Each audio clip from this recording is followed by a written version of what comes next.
En el episodio de hoy cubriremos varios puntos clave sobre la doctrina de la Trinidad. Comenzaremos con un vistazo general a la Trinidad, repasando su desarrollo histórico y teológico. Luego pasaremos a analizar las críticas que ha recibido este concepto a lo largo del tiempo. Después exploraremos la figura de William L. Channing, un destacado predicador unitarista del siglo XIX, conocido por su escepticismo hacia la doctrina de la Trinidad. No solo hablaremos sobre su vida y su impacto, sino también sobre sus argumentos en contra de esta doctrina. Para ilustrar sus puntos de vista, leeremos un extracto de sus escritos en el que critica de manera sofisticada y elocuente la Trinidad, señalando las contradicciones y dificultades inherentes a este concepto. Finalmente, reflexionaremos sobre cómo estos argumentos pueden influir en nuestra comprensión contemporánea de la teología cristiana. Prepárense para un análisis profundo y estimulante sobre uno de los temas más complejos y debatidos del cristianismo. Comencemos. Para entender la crítica de William L. Channing a la doctrina de la Trinidad, primero debemos comprender en qué consiste esta doctrina y cómo se ha desarrollado a lo largo de la historia. La Trinidad es un dogma fundamental del cristianismo que afirma la existencia de un solo Dios en tres personas distintas pero consubstanciales: el Padre, el Hijo y el Espíritu Santo. Esta idea, aunque central en muchas ramas del cristianismo, ha sido uno de los conceptos más debatidos y difíciles de explicar dentro de la teología cristiana.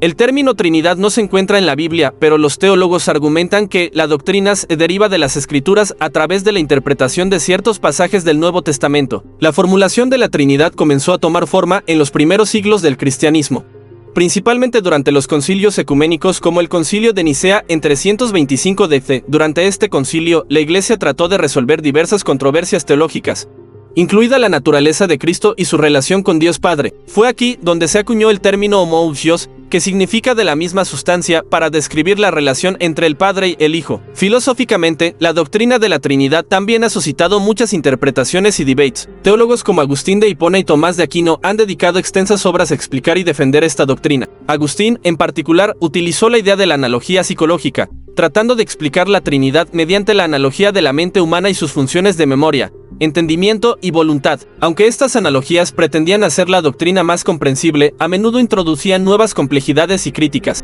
Por otro lado, filósofos contemporáneos como John Hick han abordado la Trinidad desde una perspectiva crítica, cuestionando la coherencia lógica de tres personas distintas que comparten una única esencia divina. Hick y otros críticos han argumentado que la doctrina de la Trinidad puede parecer, en última instancia, una sofisticada forma de politeísmo, dado que implica la existencia de tres seres divinos dentro del mismo ser de Dios. Teológicamente, la Trinidad ha sido defendida como un misterio de fe que supera el entendimiento humano. Sin embargo, esta defensa ha sido criticada por aquellos que sienten que la doctrina carece de claridad y que no está explícitamente respaldada por las Escrituras. Un ejemplo reciente es la obra de Richard Swinburne, quien ha intentado reformular la doctrina en términos más comprensibles, aunque esto también ha generado debates dentro de los círculos académicos. A lo largo de la historia han surgido una serie de herejías relacionadas con la comprensión de la Trinidad. Los arrianos, por ejemplo, creían que Jesús era un ser creado y no coeterno con el Padre, lo cual fue condenado como herético en el Concilio de Nicea. Los adopcionistas, por su parte, sostenían que Jesús fue adoptado como hijo de Dios en su bautismo y no antes, lo cual también fue rechazado por la ortodoxia cristiana. Esta variedad de opiniones y la complejidad inherente a la doctrina de la Trinidad demuestran por qué ha sido un foco de debate durante tantos siglos. En siguientes segmentos exploraremos cómo las críticas de Channing se insertan en este contexto teológico histórico. William L. Channing nació en 1780 y dejó una huella profunda en la teología unitarista de los Estados Unidos. A lo largo de su vida, Channing se distinguió por ser uno de los predicadores unitaristas más importantes de su época, y su influencia se extendió a través de sus escritos y sermones, que son considerados obras maestras de la teología y la oratoria religiosa. Channing se mostró profundamente comprometido con la idea de un Dios único, un concepto que encuentra resonancia tanto en el judaísmo como en el islam. Esta creencia en la unidad divina contrastaba claramente con la doctrina de la Trinidad, que él veía como una desviación del principio fundamental de monoteísmo. La aversión de Channing hacia la doctrina de la Trinidad no era simplemente una cuestión intelectual, sino una cuestión de convicción profunda. Él creía que la Trinidad no solo complicaba la sencilla y pura adoración de un Dios único, sino que también introducía confusión innecesaria en la teología cristiana. Para Channing, la idea de tres personas divinas del Padre, El Hijo y el Espíritu Santo minaba la unidad de Dios y conducía a lo que él percibía como una forma de politeísmo encubierto. Tímido en su crítica, argumentó fervientemente que la Biblia, especialmente el Nuevo Testamento, no provee sustento suficiente a la idea de la Trinidad. Según Channing, en ningún lugar del Nuevo Testamento se menciona explícitamente que Dios consiste en tres personas coiguales y coeternas. Para él, la doctrina de la Trinidad era una construcción tardía, más influenciada por la filosofía pagana que por la auténtica enseñanza cristiana primitiva. Channing también era conocido por su oposición a la esclavitud y por su defensa de los derechos humanos, lo que añadió una dimensión práctica y ética a su teología. Vio en el unitarismo una manera más coherente y humana de entender la relación de los hombres con Dios y entre sí. Su enfoque teológico no estaba limitado a debates abstractos sobre la naturaleza de la divinidad. También se preocupaba profundamente por cómo estas creencias afectaban la conducta y la moral humana. La obra de Channing Selected Writings es un testimonio de su pensamiento riguroso y su pasión por la verdad teológica. A través de sus páginas, él expone con claridad y precisión sus objeciones a la doctrina de la Trinidad, ofreciendo argumentos que desafían profundamente las creencias tradicionales cristianas. La claridad de su prosa y la contundencia de sus argumentos han hecho de este libro una referencia esencial para quienes comparten su escepticismo. En resumen, William L. Channing fue mucho más que un predicador unitarista. Fue un pensador crítico que se atrevió a cuestionar las doctrinas establecidas y defendió la fe en un Dios único con una claridad y coherencia que aún resuena hoy en día. Su escepticismo hacia la Trinidad sigue siendo un punto de referencia importante para muchos que buscan una comprensión más unitaria de la divinidad. En esta parte del episodio, vamos a adentrarnos en uno de los escritos más relevantes de William L. Channing, un teólogo unitarista cuya obra ofrece una crítica profunda y bien fundamentada de la doctrina de la Trinidad. La intención es comprender las contradicciones y dificultades que Channing percibía en esta doctrina. Voy a leer un extracto de sus escritos seleccionados, comenzando en la página 78. Nosotros objetamos a la doctrina de la Trinidad que, aunque se reconoce en palabras, subvierte en efecto la unidad de Dios. Según esta doctrina, hay tres personas infinitas e iguales que poseen divinidad suprema llamadas Padre, Hijo y Espíritu Santo. Cada una de estas personas, según los teólogos, tiene su propia conciencia, voluntad y percepciones. Se aman entre sí, conversan entre sí y disfrutan de la compañía mutua. Realizan diferentes papeles en la redención del hombre, cada una con su oficio apropiado y ninguna realiza el trabajo de la otra. El Hijo es el mediador y no el Padre. El Padre envía al Hijo y él mismo no es enviado ni es consciente como el Hijo de tomar carne. Entonces aquí tenemos tres agentes inteligentes poseedores de tres conciencias, diferentes voluntades y diferentes percepciones, realizando diferentes actos y sosteniendo diferentes relaciones. Y si estas cosas no implican y constituyen tres mentes o seres, estamos completamente perdidos al entender cómo se forman tres mentes o seres. Es la diferencia de propiedades y actos y conciencia, lo que nos lleva a creer en diferentes seres inteligentes. Y si esta marca falla, todo nuestro conocimiento falla. No tenemos prueba de que todos los agentes y personas en el universo no sean una y la misma mente. Cuando intentamos concebir tres dioses, no podemos hacer nada más que representarnos a tres agentes distinguidos entre sí por marcas y peculiaridades similares a aquellas que separan las personas de la Trinidad. Y cuando los cristianos comunes oyen hablar de estas personas conversando entre sí, amándose entre sí, realizando actos diferentes, ¿cómo pueden evitar considerarlas como seres diferentes?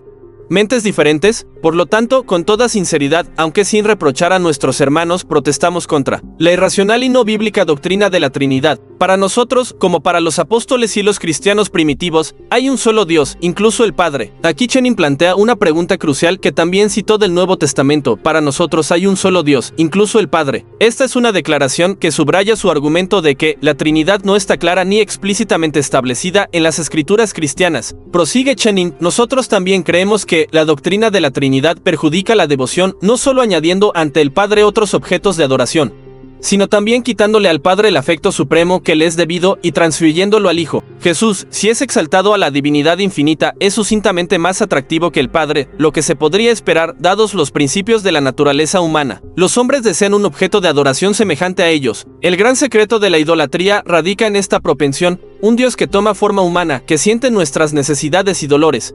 Habla nuestra naturaleza débil más fuerte que un Padre en el cielo, un puro espíritu invisible e inaccesible, salvo por la mente reflexiva y purificadora. La adoración de un Dios sangrante y sufriente tiende a absorber fuertemente la mente humana y a distraerla de otros objetos. De la misma manera que la ternura humana de la Virgen María le da un lugar tan destacado en las devociones de la Iglesia de Roma. Creemos también que esta adoración, aunque atractiva, no es la más adecuada para espiritualizar la mente, ya que despierta transportes humanos más que esa veneración profunda por las perfecciones morales de Dios, que es la esencia de la piedad. Chenin cierra con una reflexión poderosa. Nosotros pensamos que la doctrina de la Trinidad lesiona la devoción no solo por unir al Padre con otros objetos de adoración, sino por quitarle al Padre la afección suprema que le es debida y transferirla al Hijo. Es inevitable que la mente humana limitada y débil pueda enfocarse con la misma fuerza y gozo en estos tres diferentes e infinitos seres. Este extracto de William L. Channing resalta no solo sus objeciones teológicas, sino también su inquietud sobre cómo la doctrina de la Trinidad puede afectar la devoción y práctica religiosa de los creyentes. Cada argumento que él presenta está destinado a cuestionar e investigar la coherencia y la base bíblica de la Trinidad, invitando a sus lectores a una reflexión profunda sobre sus creencias religiosas. Hasta aquí dejamos la lectura de este extracto. Es importante considerar estas perspectivas para entender las múltiples dimensiones y debates que existen alrededor de la teología cristiana y sus doctrinas fundamentales. La reflexión que William L. Channing nos ofrece sobre la doctrina de la Trinidad es extraordinariamente profunda y desafiante. Para Channing, uno de los principales problemas con la doctrina es que, en su opinión, subvierte la unidad de Dios. Él argumenta que aceptar la Trinidad implica sostener que hay tres agentes inteligentes, cada uno con su propia conciencia, voluntad y percepciones. Esto, según Channing, es incompatible con la verdadera unidad de Dios, tal como la entienden las religiones abrahámicas, incluyendo el judaísmo, el islam y por supuesto el cristianismo unitarista. Otro punto crítico que aborda Channing es la problemática naturaleza filosófica de la Trinidad. Según él, la idea de tres personas infinitas, cada una con su propia identidad, aparentemente acercaría al cristianismo a una especie de politeísmo en lugar de monoteísmo. Para los cristianos primitivos y para las escrituras del Nuevo Testamento, Dios es uno solo y ese Dios es el Padre. Channing destaca que en las escrituras no hay indicación clara ni precisa de que Dios sea una Trinidad. Además, Channing argumenta que la Trinidad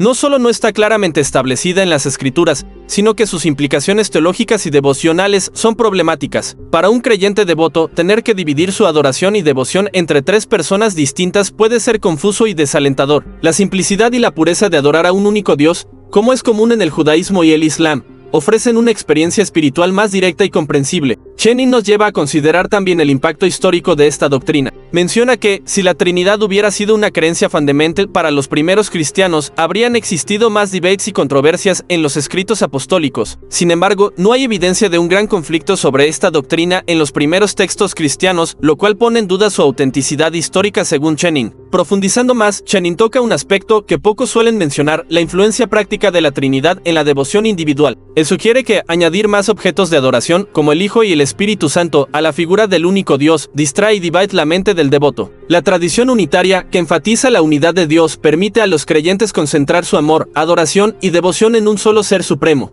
creando así una experiencia de fe más coherente y simple. Este análisis también tiene profundas repercusiones en la teología contemporánea. La crítica de Channing obliga a los teólogos actuales a reevaluar cómo y por qué la doctrina de la Trinidad ha sido una parte tan central del dogma cristiano, y si esta centralidad es justificada a la luz de la escritura y la lógica filosófica. Invita a un redescubrimiento de los orígenes de la fe cristiana y los puntos de vista de los primeros creyentes. En resumen, las reflexiones de Channing no son simplemente críticas vacías.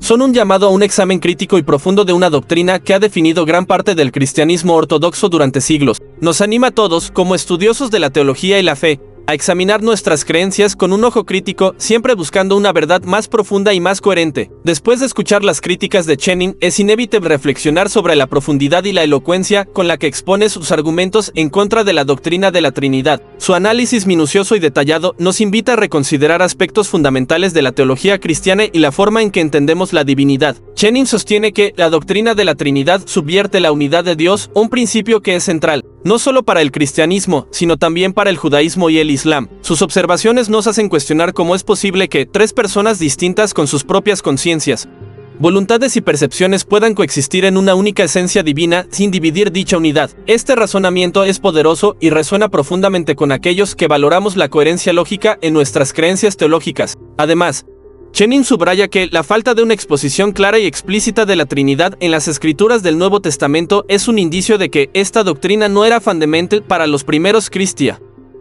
Se pregunta cómo, en un contexto donde los cristianos enfrentaban una fuerte oposición y crítica, especialmente por parte de los judíos monoteístas, No hay rastro de controversia o defensa de la Trinidad en los escritos apostólicos. Esta observación es significativa y destaca la posibilidad de que la Trinidad, tal como la conocemos, no fue una doctrina central hasta siglos después. Otro punto intrigante que presenta Channing es el impacto práctico negativo de la doctrina de la Trinidad en la devoción y la vida de los creyentes. Afirma que la multiplicidad de objetos de adoración del Padre, el Hijo y el Espíritu Santo puede distraer y dividir el foco devocional del cristiano. Esta perspectiva invita a una reflexión personal sobre nuestras propias prácticas de adoración y cómo éstas pueden ser afectadas por nuestras creencias teológicas. En mi opinión, las críticas de Channing a la Trinidad son válidas y merecen una consideración seria, especialmente para aquellos de nosotros interesados en una comprensión más pura y racional de la divinidad. Sus argumentos nos desafían a examinar la base de nuestras creencias y la coherencia de los dogmas que hemos aceptado a lo largo de los siglos. A lo largo de este episodio hemos visto cómo Channing cuestiona la coherencia lógica de la Trinidad,